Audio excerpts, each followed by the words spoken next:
Hello guys, welcome to my YouTube channel study stream और मैं हूं सीमा। और आज की इस वीडियो में मैं आपके सामने लेके आई हूं सीटेट साइंस पेपर 2 के लिए एक बहुत ही इम्पोर्टेंट टॉपिक।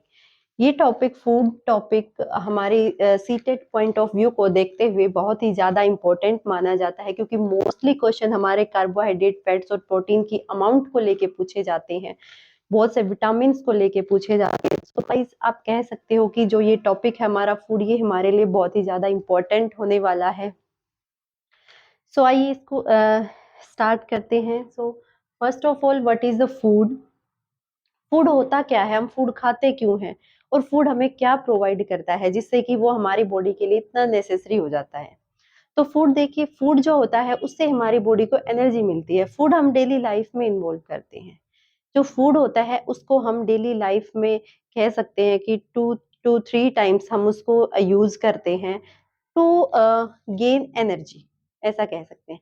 एनर्जी गेन करने के लिए हम जो है फूड को क्या करते हैं, गेन करते हैं, जिससे हमें क्या मिलती है, जिससे हमें मिलती है एनर्जी। और उस एनर्जी के थ्रू हम क्या करते हैं, बॉडी को रेगुलेट करते हैं, बॉडी हमारी नरिश हो जाती है। तो अगर कोई आपसे पूछे कि व्हाट इज फूड, तो food is the component which give energy to work and which nourishes the body। यानी कि फूड होता है वो हमारी बॉडी को एनर्जी प्रोवाइड करता है, जिससे हम अपनी जो डेली लाइफ में वर्क करते हैं, काम करते हैं, वो हमारे लिए इजी हो जाता है। सेकंड चीज है विच नरिशेस द बॉडी, हमारी बॉडी को नरिशमेंट प्रोवाइड करता है, यानी कि कुछ ऐसे कंपोनेंट्स प्रोवाइड करता है जिससे हमारी बॉडी में रेगुलेशन से कंटिन्यू होता रहता है। वो कंपोनेंट्स कौन कौन से हैं? वो कंपोनेंट्स है हमारे न्यूट्रिएंट कंपोनेंट। अब बात आती है एक नई टर्म की, what are the nutrients? Nutrients are the compound which are required to our body, जो हमारी बॉडी को रिक्वायर होते हैं किस चीज के लिए, हमारी ग्रोथ के लिए और हमारी डेवलपमेंट के लिए। अब यहाँ पे दो टर्म्स आपको दिख रही हैं, ग्रोथ एंड डेवलपमेंट। नॉर्मल अगर हम देखें तो ग्रोथ को और डेवलपमेंट को एक ही तरीके से जज किया जाता है कि दोनों एक ही चीजें होती है, दोनों में चीजों का बढ़ना होता है, आगे आगे राइज अप होना होता है। But there are two different meaning of these two terms. जो ग्रोथ होती है वो किसी भी कह सकते हैं कि एक्सटर्नल ग्रोथ होती है बॉडी की, जैसे कि आपके बालों का बढ़ना, आपके नाखून बढ़ना, आपकी हाइट का बढ़ना, आपके वेट का बढ़ना। ठीक है, जो कि कोई दूसरा सामने से देख के जो जज कर सकता हो, वो होती है हमारी ग्रोथ। एंड अगर डेवलपमेंट की बात करें तो किसी को नहीं पता है कि आपके ब्रेन में कितना डेवलपमेंट हुआ है, आप दूसरों से कितना आगे हो। ये आपको देख के कोई भी जज नहीं कर सकता है, क्योंकि जो इंटरनल होता है उसको हम, जो इंटरनल हमारी ग्रोथ होती है वो होती है डेवलपमेंट, जो कि किसी को दिखाई भी नहीं देती है। सेकंड चीज आती है कि अगर इन न्यूट्रिएंट्स को हम प्रॉपर अमाउंट में अपनी डाइट में शामिल नहीं करते हैं तो क्या होगा? देखिए दोस्तों, अगर आप न्यूट्रिएंट्स को, अगर आप फूड को एक अच्छी सी बैलेंस डाइट को आप गेन नहीं कर रहे हैं तो आपकी बॉडी में प्रॉब्लम हो जाती है। कभी कभी वो हमें दिखाई नहीं देती है, पर कभी कभी वो एक बड़ी डिजीज कॉज कर देती है। जैसे कि अगर किसी भी टाइप की न्यूट्रिएंट्स की डेफिशिएंसी आपको होगी तो उससे आपके शरीर में क्या होंगी, डिजीज होंगे, जिससे आपकी बीमारियां आएंगी। वो बीमारी किसी भी तरीके से हो सकती है, वो आपकी एक्सटर्नल हो सकती है, इंटरनल ऑर्गन्स की डैमेज हो सकते हैं, तो वो आपकी किसी भी टाइप की डेफिशिएंसी जो होती है वो कर क्रिएट कर सकती है। अब जो ये न्यूट्रिएंट्स होते हैं ये भी दो टाइप के होते हैं। न्यूट्रिएंट्स होते हैं हमारे पोषक तत्व, ये होते हैं हमारे दो तरह के होते हैं। कौन कौन से होते हैं? एक होते हैं हमारे माइक्रो न्यूट्रिएंट्स और सेकंड होते हैं हमारे मैक्रो न्यूट्रिएंट्स। अब माइक्रो से तो आपको पता लगता है कि पोषक तत्व, यानी कि जिनकी हमारी बॉडी को बहुत ही कम अमाउंट में, या कह सकते हैं कि मिलीग्राम्स में नीड होती है, वो होते हैं हमारे माइक्रो न्यूट्रिएंट्स, जो हमारी बॉडी को कम से कम एक्वायर के लिए नीड होती है।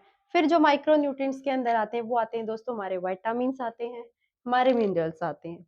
फिर बात आती है मैक्रो न्यूट्रिएंट्स की, यानी कि ये हमारे होते हैं बहुल पोषक तत्व। बहुल पोषक तत्व यानी कि इनकी हमारी बॉडी को ज्यादा अमाउंट में रिक्वायरमेंट रहती है। ज्यादा अमाउंट का मतलब होता है कि आप उसको ग्राम्स में या फिर किलोग्राम्स में काउंट करते हैं। जैसे उसके अंदर आते हैं हमारे कार्बोहाइड्रेट्स, हमारे फैट्स और हमारे प्रोटीन्स। तो जो कार्बोहाइड्रेट्स होते हैं, अगर किसी को बोला जाए कि आपकी बॉडी में कार्बोहाइड्रेट की डेफिशिएंसी है, तो क्या आप कार्बोहाइड्रेट को डायरेक्ट गेन कर पाएँगे? तो दोस्तों बिल्कुल नहीं गेन कर पाएँगे, क्योंकि आपको अपनी बॉडी में कार्बोहाइड्रेट की अमाउंट को बैलेंस करने के लिए ज़रूरत होती है फूड कंपोनेंट्स की। कार्बोहाइड्रेट की जो डेफिशिएंसी होती है वो जब नी उसकी उसको हम कब उस कोज़ का जो है हम कब कर सकते हैं, जबकि हमारे पास कोई भी फूड कंपोनेंट ऐसा प्रेज़ेंट हो जिसके पास कार्बोहाइड्रेट की प्रेज़ेंस होती है। तो कार्बोहाइड्रेट की प्रेज़ेंस किसमें होती है? एग्ज़ाम्पल के लिए आपकी जो रोटी, जो आप व्हीट खाते हो उसमें, जो आप राइस खाते हो उसमें, जो आपने व्हीट खाया, जो आपने राइस खाया, उसमें किसकी प्रेज़ेंस होती है? उसमें होती है कार्बोहाइड्रेट की प्रेज़ेंस। तो एक नॉर्मल ह्यूमन बीइंग को जो कार्बोहाइड्रेट है वो कितना खाना चाहिए? तो वो खाना चाहिए 300 से 400 ग्राम के बीच में। एक कार्बोहाइड्रेट किसी भी एक नॉर्मल ह्यूमन बीइंग को 300 से 400 ग्राम के बीच में उसकी डाइट में शामिल होता है। फिर बात आती है हमारी फैट्स की। फैट्स होते हैं आपके ऑयली कंपोनेंट्स, जिनमें आपका कह सकते हैं कि तेल, जैसे अब मस्टर्ड ऑयल है, कोकोनट ऑयल है, आपका ग्राउंडनट ऑयल है।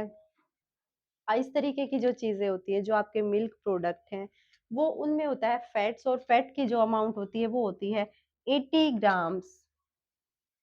उसके बाद आते हैं आपके प्रोटीन्स, और आपके प्रोटीन्स हमें कहाँ से मिलते हैं?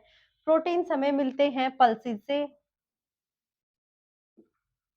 प्रोटीन्स हमें मिलते हैं पल्सेस से। एग्ज़ाम्पल के लिए आप लिख सकते हो, जैसे ग्रीन, आपका जो चना है वो, आपकी जो मूँग दाल है, ग्रीन ग्राम है, वो सारे के सारे किसके एग्ज़ाम्पल हैं? हमारे प्रोटीन्स के एग्ज़ाम्पल हैं। तो दोस्तों प्रोटीन की जो नीड होती है वो अकॉर्डिंग टू ऐज होती है। अकॉर्डिंग टू ऐज का मतलब है कि जैसे एक अडल्ट को अलग, चाइल्ड को अलग, और अगर कोई प्रेग्नेंट वुमन है तो उसको अलग अमाउंट की एक्वायर होती है। सो यहाँ पे मैंने अडल्ट के लिए मेंशन किया हुआ है कि जो प्रोटीन है उनमें एक अडल्ट होता है उसको प्रोटीन की कितनी अमाउंट के अंदर नीड होती है, तो वो होती है 0.8। फॉर एग्जांपल के लिए प्रोटीन की नीड हमेशा वेट के अकॉर्डिंग होती है।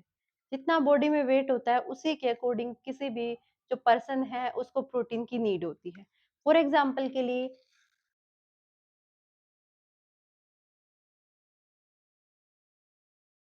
ये सीटेट में ऐसा क्वेश्चन कई बार पूछे भी जा चुके हैं, और शायद आगे भी ऐसे ही पूछे जाएँगे, क्योंकि मैं पहले बता चुकी हूँ कि जो ये टॉपिक है आपका फूड टॉपिक है, इससे बहुत सारे क्वेश्चन आपको सीटेट में देखने को मिल सकते हैं। तो ऐसा भी पूछा जाता है कि प्रोटीन की कितनी रिक्वायरमेंट होती है किसी भी एक पर्सन को, अडल्ट को कह सकते हैं, कि जितना है उसको कितनी अमाउंट ऑफ प्रोटीन, उसकी बॉडी को कितने अमाउंट ऑफ प्रोटीन चाहिए? 8 ग्राम। इसको हम कैलकुलेट,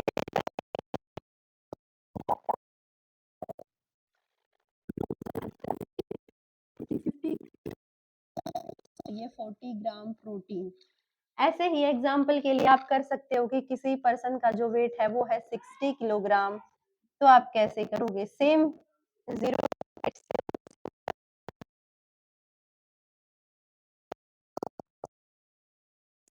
तो उसको 48 ग्राम प्रोटीन की नीड होती है उसकी बॉडी को। नेक्स्ट है कि जो हमारे मैक्रोन्यूट्रिएंट्स होते हैं उनमें क्या होता है? स्टार्च प्रेजेंट होता है। जैसे कार्बोहाइड्रेट में स्टार्च प्रेजेंट होता है, तो स्टार्च की प्रेजेंस को कंफर्म करने के लिए, उसका पता लगाने के लिए एक टेस्ट किया जाता है। तो यहाँ पे है आपके टेस्ट फॉर न्यूट्रिएंट्स, की न्यूट्रिएंट्स का टेस्ट कैसे किया जाता है, आप न्यूट्रिएंट्स का टेस्ट कैसे करके देख सकते हो? सो फर्स्ट ऑफ कार्बोहाइड्रेट, जहाँ पे हमारा स्टार्च प्रेजेंट होता है, और जो स्टार्च होता है वो कैसा होता है? स्टार्च होता है हमारा व्हाइट कलर का। जो हमारा स्टार्च होता है वो होता है व्हाइट कलर का। अब कैसे पता करें कि इसमें स्टार्च प्रेजेंट है? हमने कोई भी कार्बोहाइड्रेट फूड आइटम लिया, उसके अंदर हमने क्या ऐड किया? उसके अंदर हमने ऐड किया डाइल्यूट आयोडीन। अगर कार्बोहाइड्रेट फूड आइटम है और उसमें हमने डाइल्यूट आयोडीन को ऐड किया है, तो फ्रेंड्स अगर कलर आपका चेंज होता है, कैसा चेंज होता है? अगर आपका कलर ब्लू या फिर ब्लैक या ब्लू ब्लैक कलर का चेंज होता है, इट मीन्स वहां पे क्या प्रेजेंट है? इट मीन्स वहां पे प्रेजेंस ऑफ स्टार्च है। अगर आपका कलर चेंज नहीं होता है, अगर आपके फूड आइटम में आपने कोई भी डाइल्यूट आयोडीन डाल दिया और उसके बाद भी आपका जो फूड आइटम है सेम जैसा आपने डाला था वैसा ही रहता है, तो इसका मतलब वहां पे आयोडीन हमारा काम नहीं करता, मतलब हमारा स्टार्च वहां पे प्रेजेंट है ही नहीं। तो अगर दोस्तों कलर चेंज होता है, आपका ब्लू और ब्लैक कलर चेंज हो जाता है, फूड आइटम के रियल कलर से उसका कलर ब्लू या ब्लैक हो जाता है, तो वहां पे कार्बोहाइड्रेट की प्रेजेंस होती है। एग्जाम्पल के लिए आप किन किन चीजों पे कर सकते हो? एग्जाम्पल के लिए स्टार्च प्रेजेंट किस किस में होता है? जैसे आपके पटेटो में होता है, सेकंड होता है आपके ब्रेड में, थर्ड होता है आपके राइस में, ठीक है। फिर सेकंड बात आती है कि प्रोटीन्स। देखो, प्रोटीन्स हमारी बॉडी को हमारी बॉडी के लिए क्यों जरूरी होते हैं? क्योंकि प्रोटीन्स क्या काम करते हैं? प्रोटीन्स हमारे हेयर्स को स्मूथ रखते हैं, हमारे नेल्स को ग्रो करने में हेल्प करते हैं।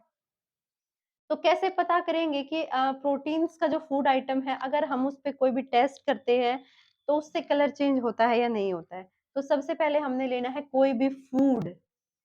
Food means proteinaceous food. जिस फूड के अंदर प्रोटीन की क्वालिटी प्रेजेंट होती है, वो फूड पार्टिकल्स हमने लेना है।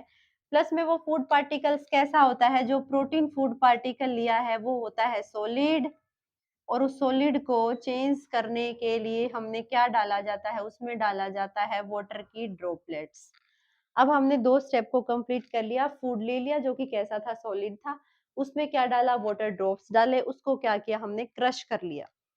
अब अगर क्रश करने के बाद उसमें क्या डालेंगे? 2 ड्रॉप्स ऑफ CuSO4 और 10 ड्रॉप्स ऑफ NaOH, यानी कि कास्टिक सोडा। इसका नाम होता है कास्टिक सोडा। अगर ये सारी चीजें डालने के बाद हमारा कलर, प्रोटीनियस फूड का कलर वॉयलेट कलर में चेंज होता है, इट मीन्स वहां पे प्रेजेंस है। अगर हमारा फूड पार्टिकल ऐसा कैसा रहता है, इट मीन्स वहां पे एब्सेंस है, कोई प्रेजेंस है नहीं।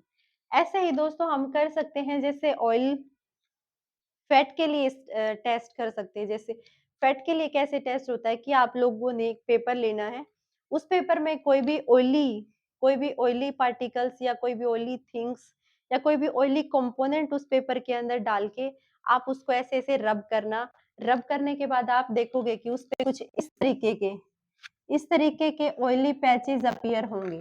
जो ऑयली पैचेस पैचेस अपीयर हो रहे हैं वो हमारे क्या है? वो हमारा है, इट मीन्स जो ऑयल है वो क्या है? पेपर पे प्रेजेंस है, ठीक है। सो दोस्तों, ये था आपका जो कि बहुत ही इंपॉर्टेंट था फूड टॉपिक। यहाँ से मेन इंपॉर्टेंट चीज आपकी आ सकती है, प्रोटीन्स की अमाउंट आपसे पूछी जा सकती है, आपसे टेस्ट फॉर न्यूट्रिएंट्स पूछे जा सकते हैं कि अगर आप डालते हो तो कैसा कलर आपका आता है, अगर आप प्रोटीन के साथ करते हो तो उसमें आपको क्या क्या डालने की जरूरत है। तो दोस्तों आपके लिए ये बहुत ही इंपॉर्टेंट है। और दोस्तों नेक्स्ट हम करने वाले हैं विटामिन की, हमारे विटामिन होते हैं, और विटामिन का टॉपिक बहुत ही ब्रॉड और बहुत ही इम्पोर्टेंट है। सो इसको देखने इस विटामिन के टॉपिक को देखने के लिए मेरे साथ बने रहिए। तो कल की वीडियो में आपके विटामिन का टॉपिक लेंगे। आज के सेशन को मैं यही एंड करती हूँ। Thank you.